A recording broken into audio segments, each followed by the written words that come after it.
He was born in 1911 to a farming family in a small village in Egypt. He was well learned, and throughout his childhood and adult education, he excelled in poetry and literature.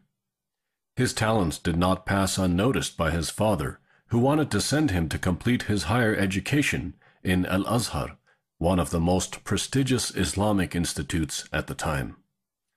Muhammad, however, had different plans in mind. He wanted to stay and help his family farm the land. Sensing his child's potential, the father kept the pressure on. In an attempt to change his father's mind, Muhammad asked him to buy all the major references in literature, culture, Arabic language, and Islamic studies.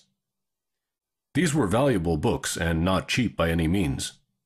Despite the financial burden, his father came through and bought him all the books he asked for, knowing well that they were not part of Al-Azhar's curriculum. Muhammad excelled in his studies and read far beyond what was asked of him. He enjoyed the Arabic language, poetry, and was well known for his ability to express his ideas in a clear and simple manner.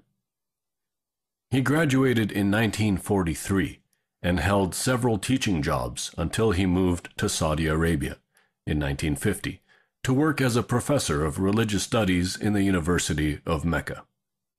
In 1963, he moved back to Egypt and held a high position at the Al-Azhar. And in November of 1976, he was appointed by the Egyptian Prime Minister to head the Ministry of Religious Affairs. One of his first achievements as a government minister was to establish the first Islamic bank in Egypt. Throughout his life, al-Sharawi was recognized with several awards, including the Presidential Medal and 2 honorary PhDs from top universities. Perhaps his greatest work and most recognizable achievement was a televised series called Reflections upon the Quran. The television show started to air in 1980, with the first few episodes covering his vision and method in explaining the Quran. This was followed by his reflections upon each verse of the Quran, starting from the very first chapter. His TV appearance spanned over 10 years and covered more than 2/3 of the Quran. His death, however, prevented him from completing the entire text. Al-Sharawi's method in explaining and reflecting upon the Quran depended on several sources.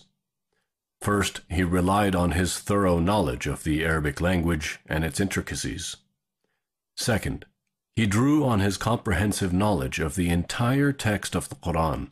And third, he focused on the social applications and everyday life lessons of the holy text. He also took special care to answer those who attacked or attempted to discredit verses of the Quran.